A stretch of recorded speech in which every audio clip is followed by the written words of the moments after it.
बिस्मिल्लाहिर्रहमानिर्रहीम। इन्ना अंज़लनाहु क़ुरआनन अरबिय्यन लअल्लकुम ताक़िलून। आमन्तु बिल्लाहि सदक़ल्लाहुल अज़ीम व बल्लगना रसूलुहुन नबियुल अमीनुल करीम व नहनु अला ज़ालिका लमिनश शाहिदीन वश्शाकिरीन वल्हम्दुलिल्लाहि रब्बिल आलमीन।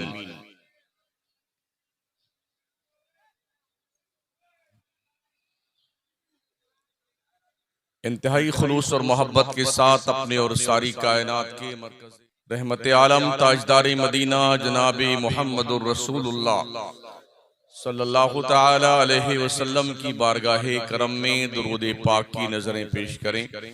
अल्लाहुम्मा सल्लि अला सय्यिदिना व मौलाना मुहम्मदिन व अला आलिहि व अस्हाबिहि व बारिक वसल्लिम।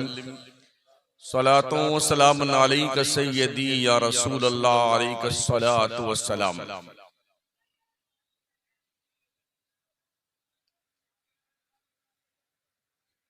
बड़ी खुशी और मसर्रत का मौका है कि हम सभी हजरात एक अजीमुश्शान इदारे मदरसा फैजुल गुरबा के सालाना दस्तार बंदी के मौके पर यहाँ हाजिर हैं।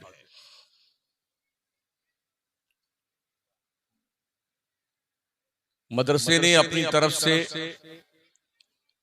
5 बच्चों को हिफ्ज़े कुरान की सनद और दस्तार से नवाजा है।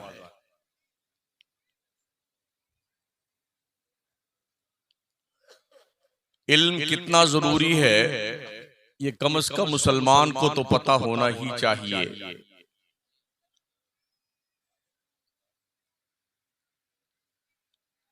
जब दुनिया अंधेरों की मुसाफिर थी, यूरोप का इंसान जुल्मत कदे आलम में जंगली जानवरों की तरह फिरता था, तो इल्म की जोत अगर किसी ने जगाई है तो वो मुसलमानों ने जगाई है। एक दौर था आज के तकरीबन 600 साल पहले कि इल्म सिर्फ मुसलमानों के पास था। अल्लाह करीम ने कुरान को अरबी में उतारा ही इसलिए है कि लोगों को अक्ल आ जाए। मेरा रब फरमाता है, इन्ना अंज़लनाहु क़ुरआनन अरबिय्यन लअल्लकुम ताक़िलून। बेशक हमने कुरान को अरबी जबान में नाजिल किया है ताकि तुम्हें अक्ल आ जाए। अगर कुरान की दानिशमंदी, कुरान का शऊर, कुरान का इल्म लोगों के पास नहीं है, भले ही कितने दानिश्वर क्यों न बने, मगर वो अक्ल से पैदल है। शायद आपको हमारे दावे में बहुत ज्यादा बड़ाई दिखाई पड़ती हो, मगर सच्चाई यही है। एक दौर था जब इल्म सिर्फ पंडितों के पास होता था, पुरोहितों के पास होता था, पादरियों के पास होता था।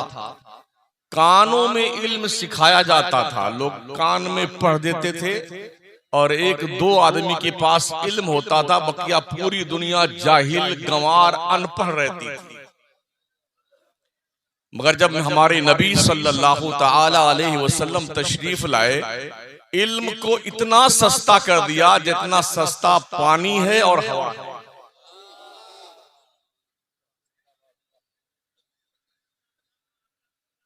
पहले सिर्फ पंडित पढ़ते थे, इसीलिए पूरी कौम को बांध करके रसरी में रखते थे बेटे, और लूटते थे और खाते थे। यही हाल यहूदियों का था, यही हाल ईसाइयों का था। मगर आमिना के लाल ने जो इदारा कायम किया ना, उस इदारे का नाम मदरसा दारे अरकम है। पहले मुदर्रिस का नाम मोहम्मदुर रसूलुल्लाह है और उसके मुहतमिम का नाम हजरत अबू बकर सिद्दीक। नारे तकबीर, नारे रिसालत, सुभान अल्लाह, सुभान अल्लाह। आपसे गुजारिश है, मेरी तकरीब नारा ना लगा, फिर लगा लीजिए किसी के।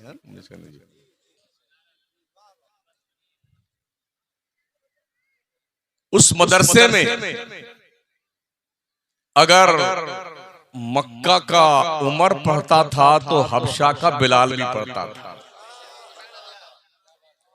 उस मदरसे में मक्का का उस्मान भी पढ़ता था और जैद बिन हारिसा भी पढ़ता था, सुहैब रूमी भी पढ़ता था। उस मदरसे में अमीर गरीब फकीर सब पढ़ते थे और उस मदरसे के जो तलबा पढ़ के निकले ना, उनके कदम को दुनिया भर की इंसानियत के लिए मिशाले राह बताया गया है।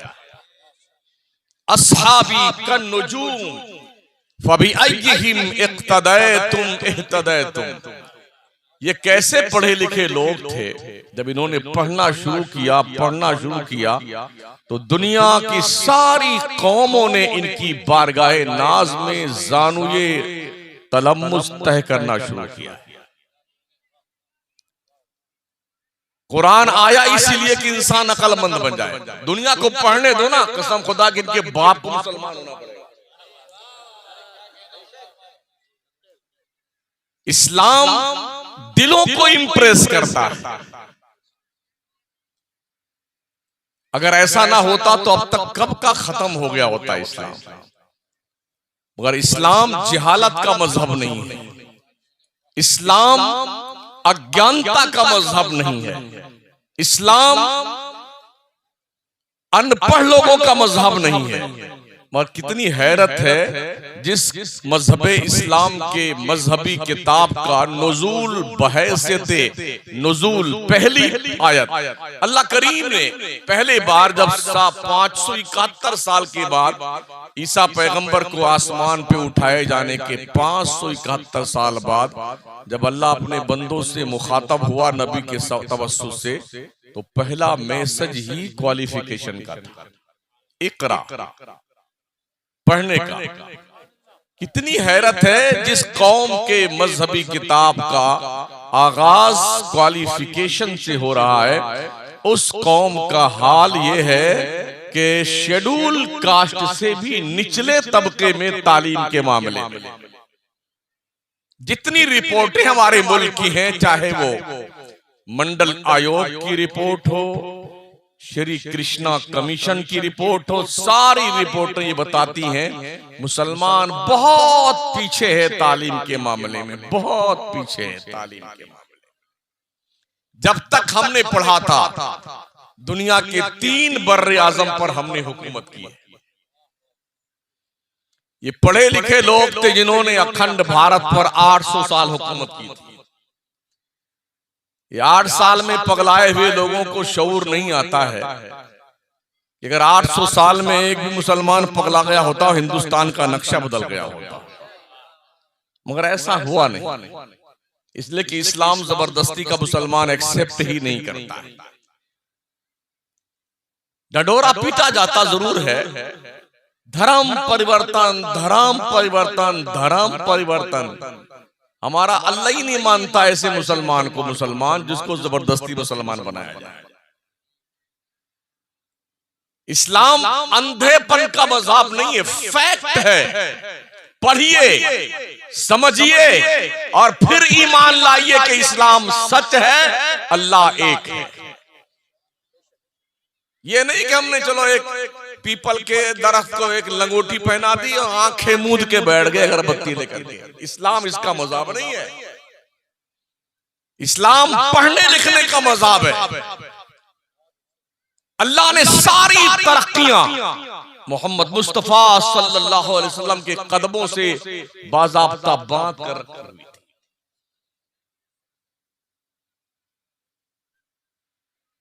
और मैं ऐसे नहीं कह रहा हूं, भाई पढ़े लिखे लोग थे ना, लोग बड़े ज्ञानी लोग थे, बड़े माइंडेड लोग थे। आखिरकार नबी की बेअसत से पहले दुनिया ने अंतरिक्ष में प्लॉटिंग क्यों नहीं करी? दुनिया ने जमीन से खजाने क्यों नहीं निकाले? पेट्रोल डीजल की दरियाफ्त क्यों नहीं की? गैस को तलाश क्यों नहीं किया? रॉकेट क्यों नहीं बनाए? लॉन्चर क्यों नहीं बनाया? स्कड मिसाइल क्यों नहीं बनाया? आइटम बम क्यों नहीं बनाया? हमारे नबी तशरीफ लाए और वो नुस्खे कीमिया लेके आए जिस कुरान की शान ये है, वला रत्बिन वला याबिस इल्ला फी किताबिन मुबीन। ये सारा का सारा खजाना रब ने कुरान में रखा हुआ था। लोग पढ़ते गए और चांद के ऊपर पराठी का ख्वाब देखने लगे। कितनी हैरत है, जिस कौम के पास ये खजाना मौजूद है वो जाहिल है, और जिनके पास नहीं है वो कुरान पढ़ करके हवाओं में परवाज कर रहे हैं। ओ मुसलमान पढ़, अंधभक्ति का नाम इस्लाम नहीं है, पीरों की डुगडुगी बजाने का नाम इस्लाम नहीं है।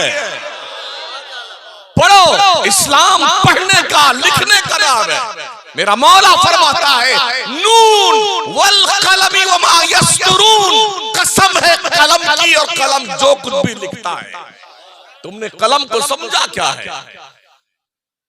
पढ़िए, कुरान कलम के जरिए से हुक्म फरमाता, पढ़िए लिखिए। कुरान दमदार चीज है, लेकिन हमने कुरान छोड़ करके चंगो रुबाब इख्तियार कर लिया।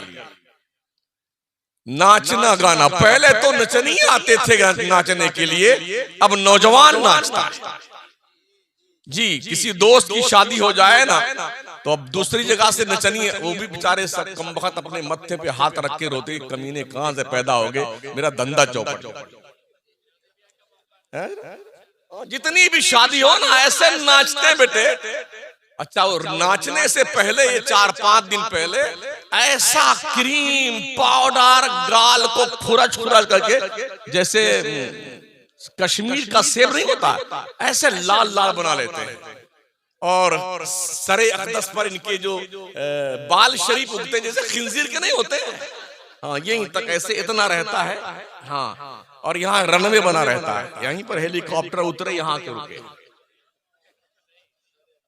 हाँ, और फिर ऐसे ऐसे नाचते हैं बेटे, देखा कभी कभी। हैरत है, शादियों के ऐसे अक्सर मैं शादी वादी में नहीं जाता हूँ निकाह का पढ़ाने के लिए, इसलिए कि जहां जाओ निकाह पढ़ाने वहीं सारी भूतनियां वहीं मौजूद रहती हैं। जितनी भूतनी है ना, हाँ वही, यानी उनके शौहर भी, और उनको देख ले उस वक्त तो शुबह पड़ जाए कि हमारी ही मोहतरमा है या कोई और है।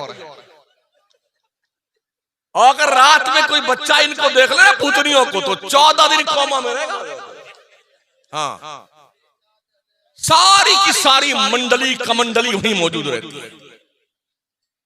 दुपट्टों का पता नहीं है, कपड़ों का पता नहीं है, रोकते दिखते हैं जिस्म के बाहर से, आस्तीन यहीं से गायब। इस पर भी सब्र नहीं आया तो पीठ के ऊपर इतना बड़ा कपड़ा का हिस्सा काट दिया, उसको पान बना दिया। आंखें बंद करके चलो तो कहीं दीवार से टकरा जाओगे, तो खामखा देखना ही पड़ता कि लड़ न जाए किसी से, वरना जी तो चाहता है कि अल्लाह सूरदास बना दे तो ज्यादा अच्छा रहे। ये सब ना देखने को, ये बेशर्मियां, ये बेगैरतें, ये बेहयाइयां हमारी कौम में सबसे ज्यादा। जिस नौजवान मुस्लिम कौम के बच्चों को कौम की उलझी हुई जुल्फों को संवारना चाहिए था, वो नचनिया बन गया। जो कौम क़यादत के लिए आई थी वो महकूम बन गई है। जो कौम पढ़ने लिखने के लिए आई थी वो जंगली और जाहिल बन गई है। जिस कौम को अल्लाह ने कौमी इंसानियत ही के लिए पूरी कायनात पर सुरखरुई और कामयाबी बख्शी थी, आज दुनिया के नक्शे पे पूरी मुस्लिम कौम जिल्लत का शिकार है। इसलिए कि हमने कुरान का भी रास्ता छोड़ दिया, रहमान का रास्ता छोड़ दिया, पैगंबर इस्लाम का रास्ता छोड़ दिया। खाते हैं वो जो हमारा जी चाहता। बेटे ऐसे ठूस ठूस के खाएंगे ना, किसी के यहाँ शादी वादी हो जाए जैसे 2-3 दिन से भूखे रहते हैं।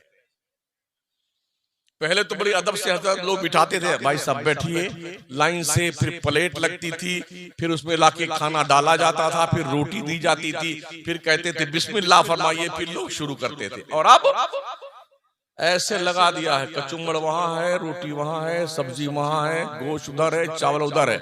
अब ये मंगता उठता है, प्लेट लेता है भिखारी, यहाँ से निकालता यहाँ निकालता यहाँ निकालता, मांगता फिर बफे सिस्टम है। अब जंगली लोगों, कैसे तुम्हारे अक्ल की रोशनी खत्म हो गई, तुम्हारी इज्जतें, ये तो मंगतों का काम है, मंगतों का। इसमें हम सुरखुई समझते हैं। इस मौके पता तो होता नहीं कि तोद शरीफ में कितना आएगा, तो भर लाते इतना बेटे, 1/4 खाएंगे और 3 हिस्से का सत्यानाश। हमारा मुल्क जितना खाना सालाना फेंकता है, इतना खाना अगर जमा किया जाए तो नेपाल, तिब्बत, भूटान, श्रीलंका को हम साल भर पाल सकते हैं। कदर कीजिए रोटी की कदर। आका करीम फरमाते हैं रोटी की इज्जत करो, जिस कौम से रोटी रूठ जाती है पलट कर उस कौम में वापस नहीं आती है। इसलिए खड़े खड़े खाना बंद कीजिए। हमने एक ही जानवर देखा दुनिया में जो इनकमिंग भी खड़े खड़े, आउटगोइंग भी खड़े खड़े, उसे कहते हैं गधा।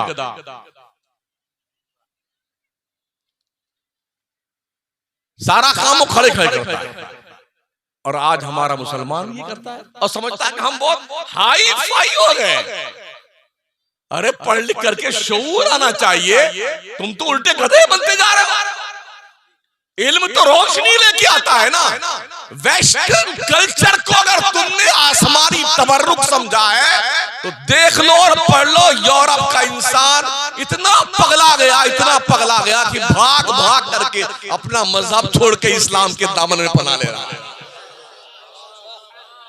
पढ़ो उनकी हिस्ट्री, जो जानवर बन गए थे, दिल का सुकून न मिला, तलाशे सुकून के लिए इस्लाम के दामन में पनाह लेनी पड़ी।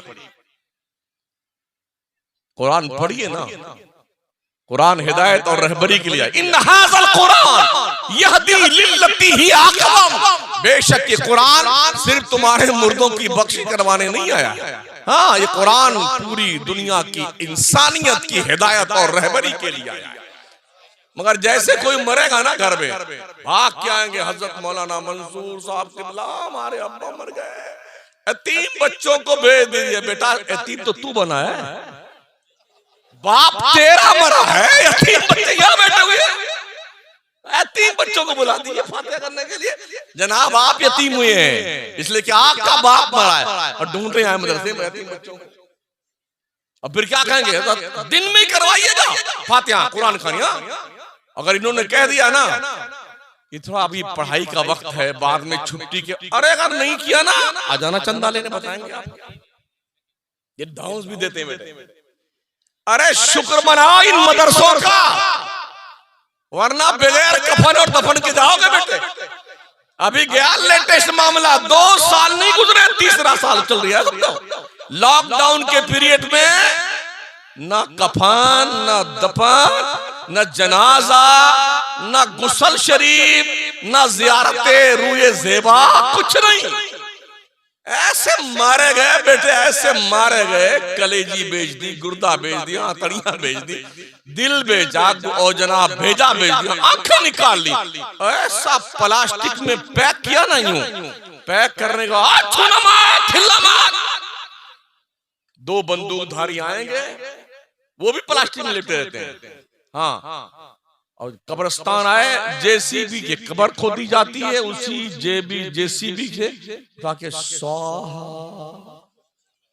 जाइए मट्टी से। ये हमने 2 साल देखा बगैर जनाजे के। शुक्र मनाओ फैजुल गुरबा जैसे इदारों का।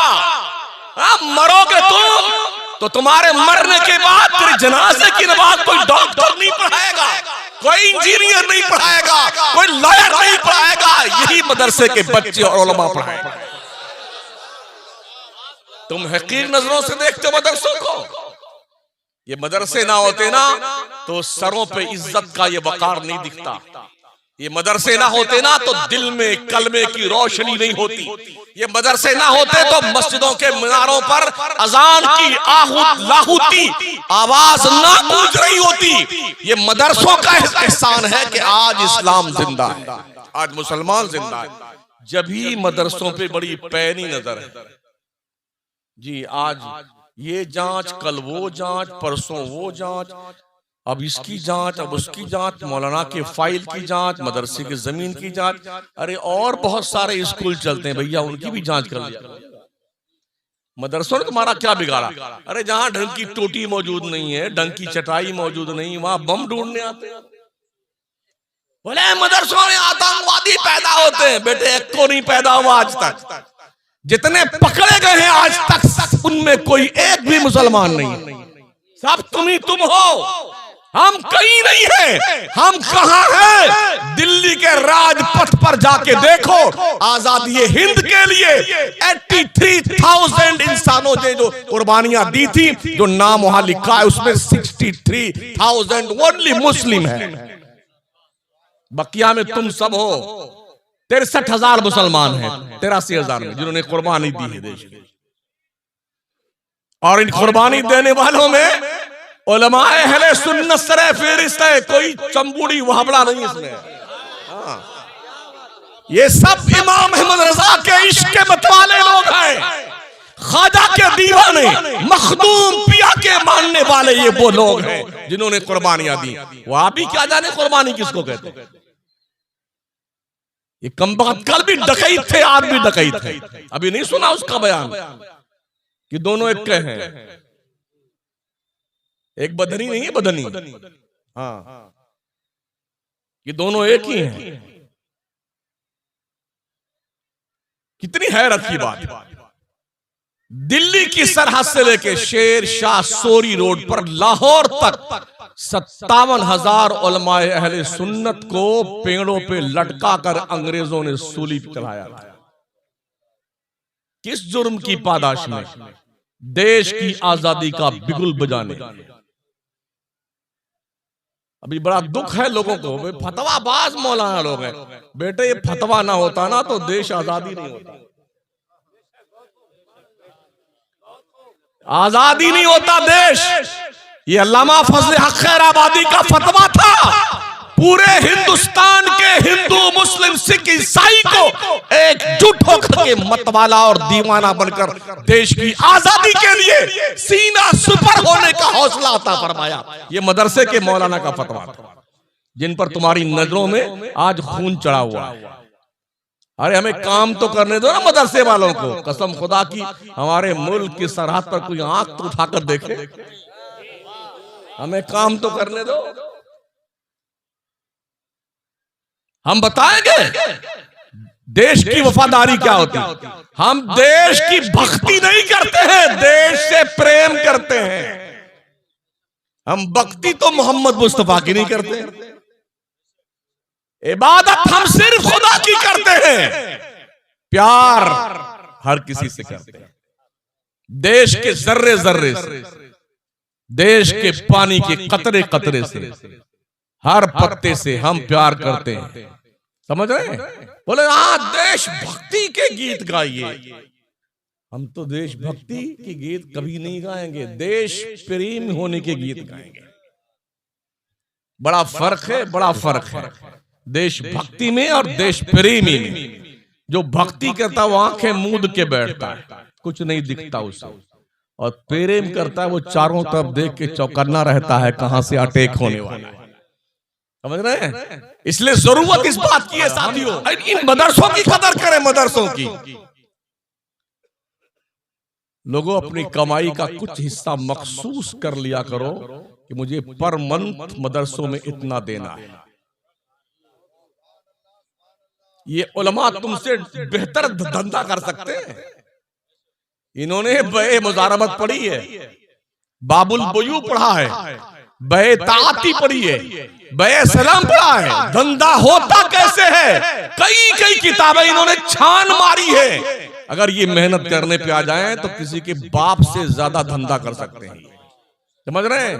लेकिन ये 6,000 रुपल्ली में, 7,000 रुपल्ली में, 8,000 रुपल्ली में बेचारे चंदा भी करके लेके आते हैं, और साहब पढ़ाते भी यही है, सारा काम इन्हें कर रहा। फिर कमेटी सेक्रेटरी सदर, अरे मौलाना साहब खबीस कहीं का कमेटी कैसी,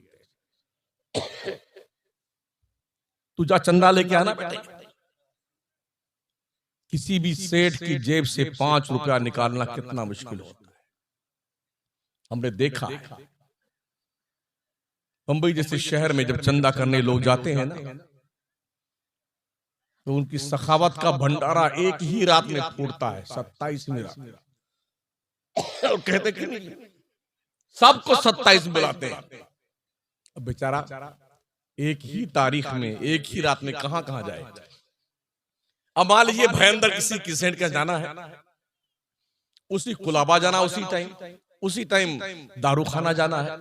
एक एक सेंट के पास 4 मरतबा जाता है मौलाना, रोजा रख करके, समझ रहे हैं। और कहता नहीं कल आइए, परसों आइए। जितना वो चंदा देता है उतना किराए में खर्च हो जाता है। इतने सठिया गए हमारे से, इनकी बुद्धि भ्रष्ट हो कम बख्तों की। ये समझते हैं कि हमने कमाया है, तेरे बाप ने कमाया है। अल्लाह पाक ने तौफीक ना देती होती ना, भिखमंगा बनकर रहता भिखमंगा। हाँ, शुक्र मना अपने परवरदिगार का, उसने तुझे इस लायक बनाया, कुछ देने वाला बड़ा है। आका फरमाते ऊपर वाला हाथ नीचे वाले हाथ से अच्छा है।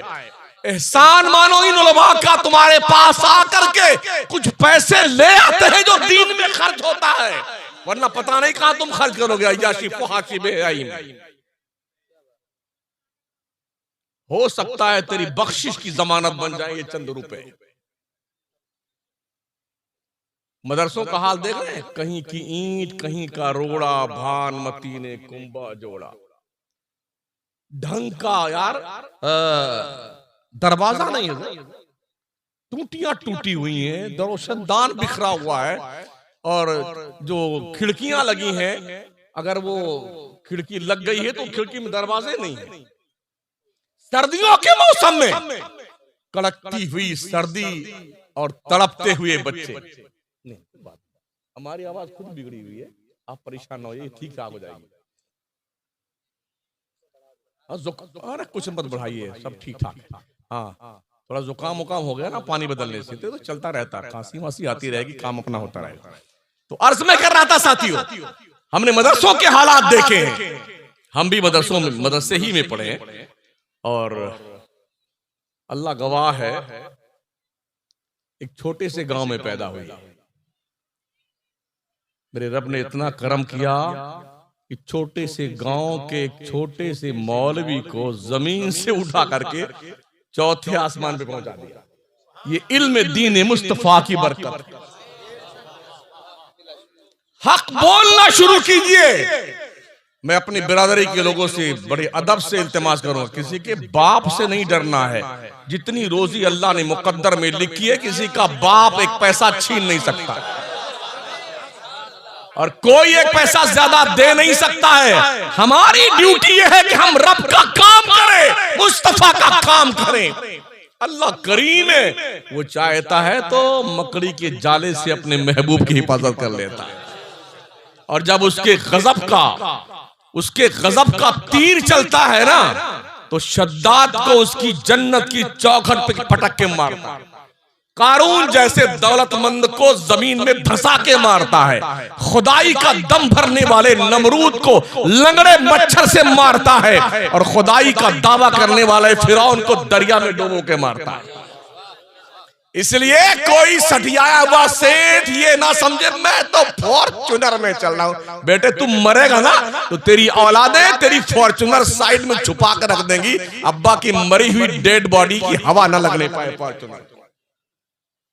हाँ, और शायद तेरी औलादें कभी तेरी कब्र पर फातिहा पढ़ने जाएं। इस मदरसे में तेरा एक पैसा लग जाएगा ना, एक ईंट लग जाएगी ना, जब तक मदरसा सलामत रहेगा तू मर जाएगा। तेरे मरने के बाद जन्नत की हवाएं इसी खिड़की से आती रहेगी। मदरसों को लावारिस मत समझो, ये मुस्तफा का घर है, मस्जिदें अल्लाह का घर है, मदरसे रसूल अल्लाह का घर है। अपना घर सुसज्जित करने वालों, कम से कम इतना शर्म तो आनी चाहिए, रसूल अल्लाह का घर किस बेयारो मददगार की कंडीशन में, या पढ़ने वाले कैसे लोग। हमें कोई आपत्ति नहीं, दुनिया चाहे लाखों करोड़ों खुदा बना ले, हमें क्या लेना देना यार। कुत्ता, बिल्ली, घोड़ा, गधा, हवा, पानी, सूरज, चांद, सितारे, आग, दरिया वगैरह, पहाड़, पेशाब, पखाना, सबको पूछते ना लोग दुनिया में, हमें कोई आपत्ति नहीं यार। लेकिन तुम हमसे ये तवक्को मत करो कि हम भी ऐसे ही बुद्धू बन जाएं। ये पेशानी आवारा पेशानी नहीं है, ये पेशानी झुकेगी तो वहदहू ला शरीक के सामने झुकेगी। तो मानो ना क्या दिक्कत आती है। पढ़ने दो दुनिया को, जब दुनिया पढ़ करके काबिल बनेगी, इस्लाम कबूल करने से उसे कोई रोक नहीं सकता है।